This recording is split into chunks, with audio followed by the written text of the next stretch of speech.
우리는 창조주 하나님을 믿는 사람들입니다. 태초에 하나님이 천지를 창조하셨습니다. 이 말씀은 단순히 우주의 시작을 말하는 문장이 아닙니다.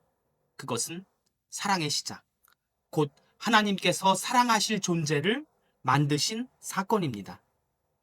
하나님께서 하늘과 땅을 지으셨다는 것은 공간을 만든 것이 아니라 그 안에 숨쉬는 모든 생명과 그 생명 속에 깃든 의미를 세우셨다는 뜻입니다.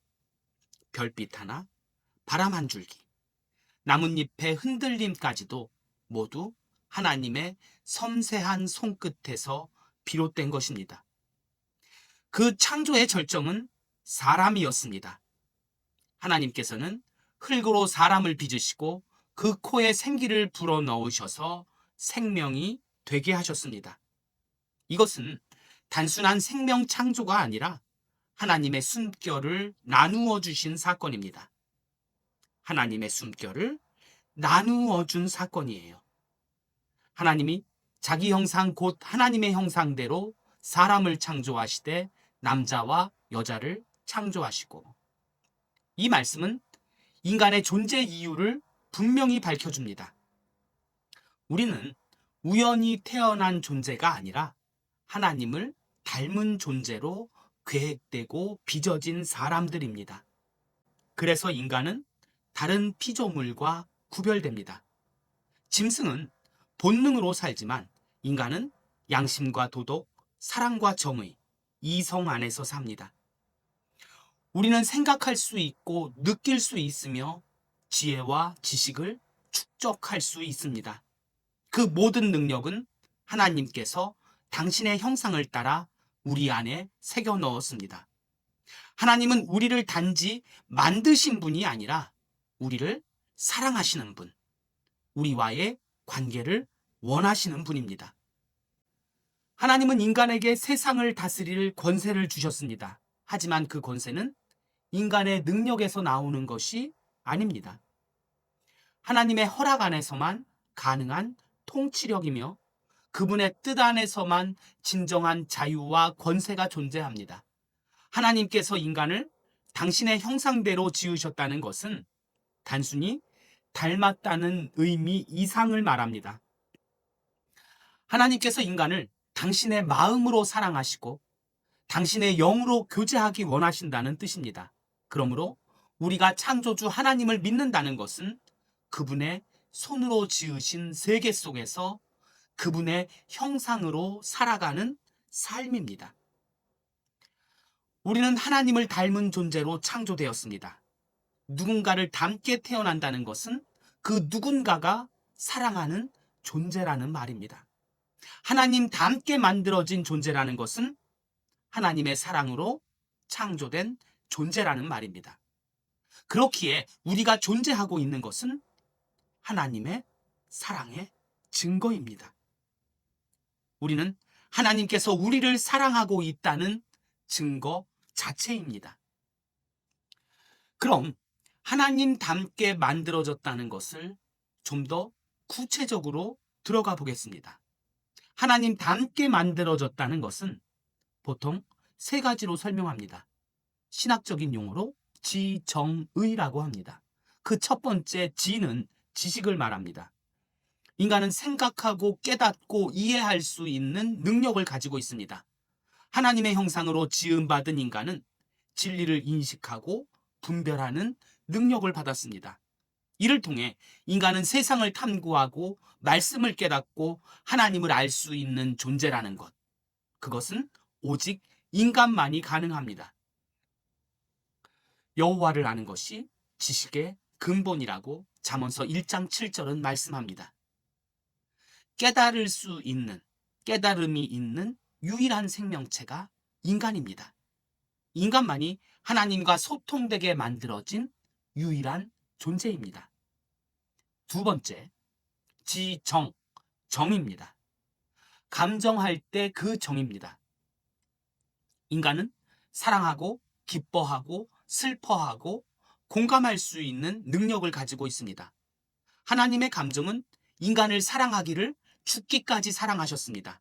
인간은 그분을 닮아 사랑을 느끼고 표현하며 관계를 맺고 공감할 수 있는 감정을 가진 존재입니다. 주님의 감정은 우리를 먼저 향합니다. 우리를 향한 그분의 감정은 사랑이 중심을 이룹니다. 우리가 사랑함은 그가 먼저 우리를 사랑하셨기 때문입니다.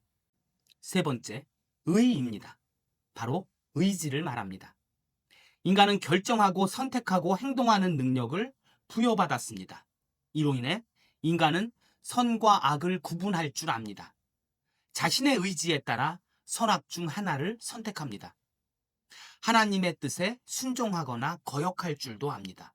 그 선택권을 하나님께서는 인간의 의지에 맡겼습니다.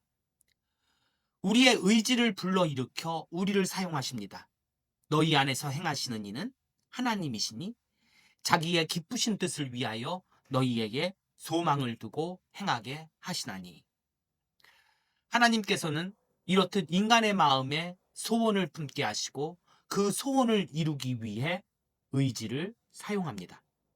이것들은 하나님께서 자신의 형상을 담게 만든 인간에게만, 사람에게만 주신 특권입니다. 다른 피조물에게는 없습니다. 오직 사람만이 가지고 있습니다. 그렇기에 인간만이 하나님께서 하시는 일에 동참할 수 있습니다. 인간을 향한 하나님의 창조는 특별했습니다. 그리고 창조의 세계 중심에 인간을 세웁니다. 하나님이 그들에게 복을 주시며 하나님이 그들에게 이르시되 생육하고 번성하여 땅에 충만하라. 땅을 정복하라. 바다의 물고기와 하늘의 새와 땅에 움직이는 모든 생물을 다스리라 하시니라. 이 말씀을 통해 알 수 있는 것은 창조는 인간을 위한 하나님의 일하심이었습니다. 인간을 위해 창조를 이룬다는 것은 인간을 사랑하시는 하나님의 모습은 태초부터 시작되었다는 것을 말씀합니다. 인간을 위해 창조의 모습으로 그 사랑을 시작하셨습니다. 인간의 타락과 하나님의 구원 계획, 그러나 인간은 자신에게 주어진 자유의지를 하나님을 향한 순종이 아닌 배신으로 사용합니다. 하나님께서 허락하신 에덴 동산에서 딱 하나의 율법, 선악을 알게 하는 나무의 열매를 먹지 말라. 그 단 하나의 명령조차 지키지 못했습니다. 그 결과 인간은 죄의 형벌, 곧 죽음을 맞이하고 하나님과의 친밀한 관계에서 끊어져 에덴에서 쫓겨나게 되었습니다. 그러나 죄는 인간의 밖에만 머무르지 않았습니다. 그것은 인간의 마음 깊숙이 뿌리내려 죄성이 되었습니다. 하나님께 분노하고 스스로의 뜻을 주장하며 결국 피조물임을 망각하는 교만으로 발전했습니다. 하나님께 분노한 가인은 동생 아벨을 질투하며 결국 그를 살해합니다. 인간의 마음속에 자리 잡은 악은 세대를 거듭할수록 더 깊어졌습니다. 땅 위에 사람 지으심을 한탄하십니다. 홍수를 통해 세상을 새롭게 하셨습니다. 노아와 그 가족으로 새로운 인류를 시작하게 하셨지만 결국 인간은 또다시 타락의 길로 걸어갑니다. 세월이 흘러 인류가 번성하자 사람들은 또다시 하나님의 자리를 넘봅니다. 하늘까지 닿는 탑을 쌓아 스스로 높아지려 했습니다. 그들의 목적은 하나님께 영광을 돌리는 것이 아니라 내가 하나님이 되는 것이었습니다. 결국 하나님께서는 그들의 교만을 흩으셨습니다. 출애굽의 역사 속에서도 인간의 죄성은 변하지 않았습니다. 하나님은 하늘에서 만나를 내리시고 반석에서 물을 내며 이스라엘을 도와줍니다. 자기의 백성을 눈앞에서 지켜주시고 이끌어주셨습니다. 그러나 그들은 여전히 원망하고 불평하며 하나님을 배신했습니다. 시간이 흘러 이스라엘은 북왕국과 남왕국으로 나뉘었고 두 나라는 모두 타락의 극치를 보여주었습니다. 하나님보다 우상을 사랑하고 말씀보다 세상의 전통을 더 추구했습니다. 결국 하나님의 심판은 피할 수 없었습니다. 그러나 놀라운 것은 그 모든 역사 속에서도 하나님은 결코 인간을 포기하지 않으셨습니다. 끊임없이 선지자들을 보내시고 메시아를 보내겠다는 약속의 말씀을 하셨습니다. 이사야의 입술을 통해, 예레미야의 눈물을 통해, 호세아의 사랑을 통해 하나님은 변함없이 말씀하셨습니다. 그러므로 주께서 친히 징조를 너희에게 주실 것이요 보라 처녀가 잉태하여 아들을 낳을 것이요 그 이름을 임마누엘이라 하리라. 하나님의 구원 계획은 인간의 죄보다 더 크고 인간의 타락보다 더 깊은 사랑이었습니다. 죄로 인해 죽을 수밖에 없는 인간을 살리기 위한 하나님의 구원의 소식은 태초부터 시작된 것입니다. 그 구원자는 죽음으로 인도하는 인간의 죄를 도말하기 위해 이 땅에 오셨습니다. 이사야서는 그분을 이렇게 예언합니다. 그가 찔림은 우리의 허물 때문이요 그가 상함은 우리의 죄악 때문이라. 여호와께서는 우리 모두의 죄악을 그에게 담당시키셨도다. 이 말씀은 십자가에서 성취되었습니다. 예수님께서는 우리 대신 죄의 값을 지불하셨습니다. 십자가는 하나님의 심판과 사랑이 만난 자리입니다. 죄는 반드시 죽음을 요구하지만 하나님은 그 죽음을 자신의 아들 안에서 담당하심으로 우리를 살리셨습니다. 그 구원자는 죽음으로 그분의 사랑을 보여주셨습니다. 로마서 5장 8절에 우리가 아직 죄인 되었을 때에 그리스도께서 우리를 위하여 죽으심으로 하나님께서 우리에 대한 자기의 사랑을 확증하셨느니라. 십자가는 단순한 고통의 상징이 아닙니다. 그것은 하나님의 사랑이 가장 뚜렷하고 선명하게 드러난 자리입니다. 하나님은 인간을 버리지 않으셨고 오히려 그 죄인 된 인간을 위해 자신의 생명을 내어주셨습니다. 그리고 부활은 그 사랑이 헛되지 않았음을 증명하는 사건입니다. 성경대로 오셨고 성경대로 죽으셨고 성경대로 부활하셨습니다. 내가 받은 것을 먼저 너희에게 전하였노니 이는 성경대로 그리스도께서 우리 죄를 위하여 죽으시고 장사 지낸 바 되셨다가 성경대로 사흘 만에 다시 살아나사. 고린도전서 15장 3절에서 4절의 말씀입니다. 예수님의 죽음과 부활은 우연이 아니라 하나님의 구원 계획대로 이루어진 사건입니다. 십자가는 우리의 죄를 대신 지신 사건, 부활은 그 구원의 완성을 증명한 사건입니다. 그분은 메시아입니다. 우리에게 영원한 생명을 주시고자 이 땅에 오신 분입니다. 하나님이 세상을 이처럼 사랑하사 독생자를 주셨으니 이는 그를 믿는 자마다 멸망하지 않고 영생을 얻게 하려 하심이라.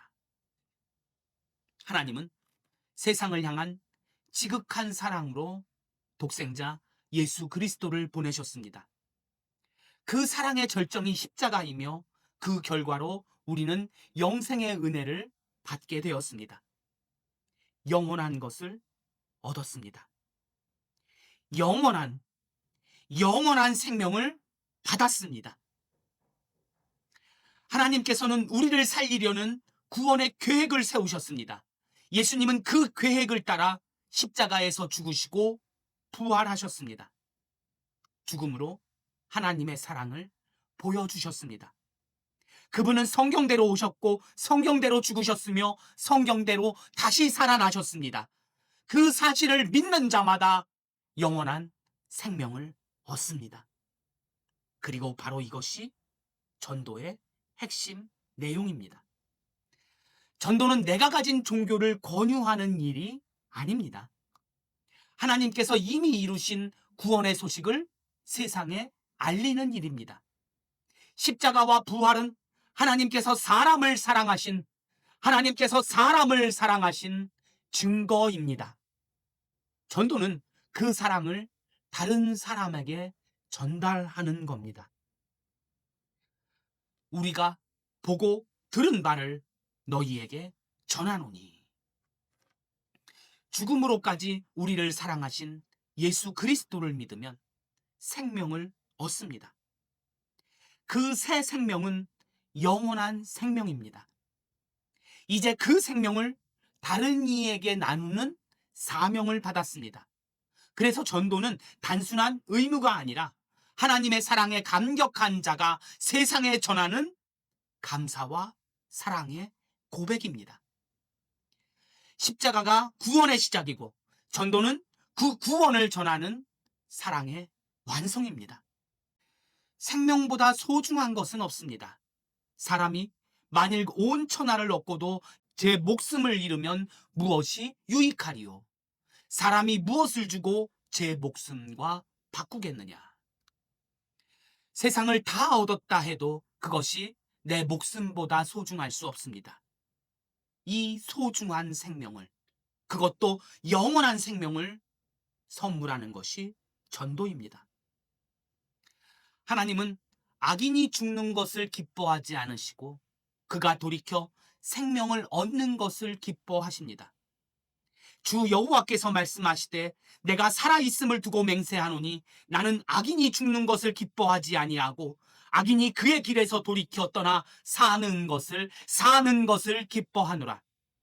이스라엘 족속아, 돌이키고 돌이키라. 너희 악한 길에서 떠나라.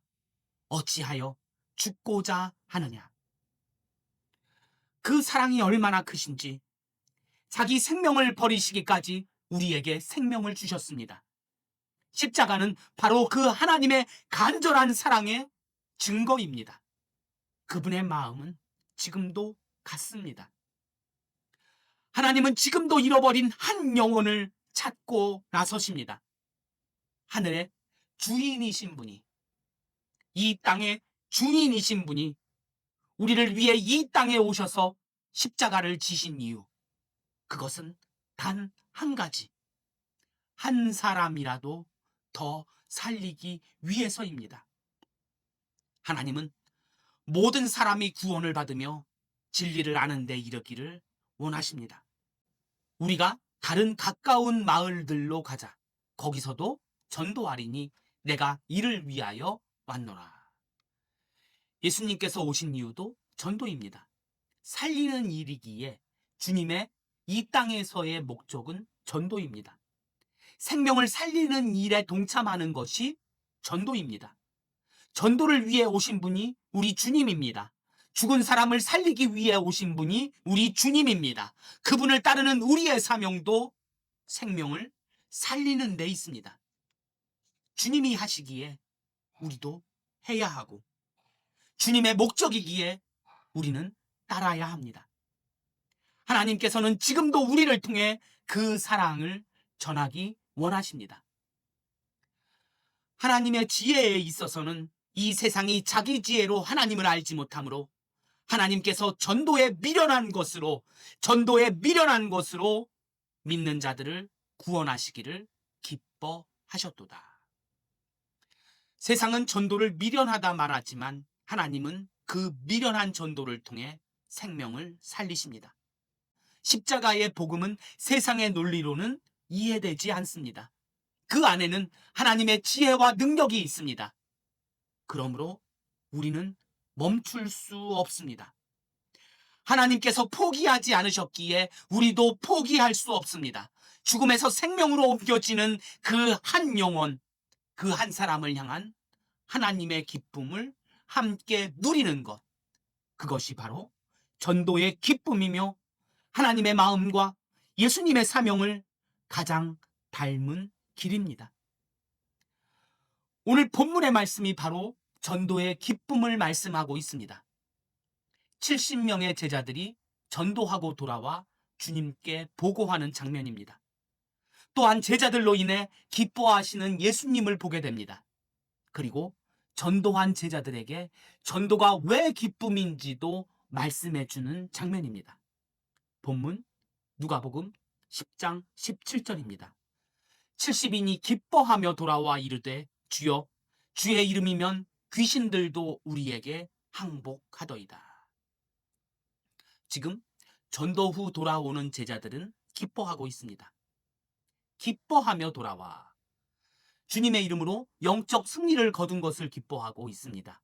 놀라운 경험으로 오는 기쁨을 주님께 보고하고 있습니다.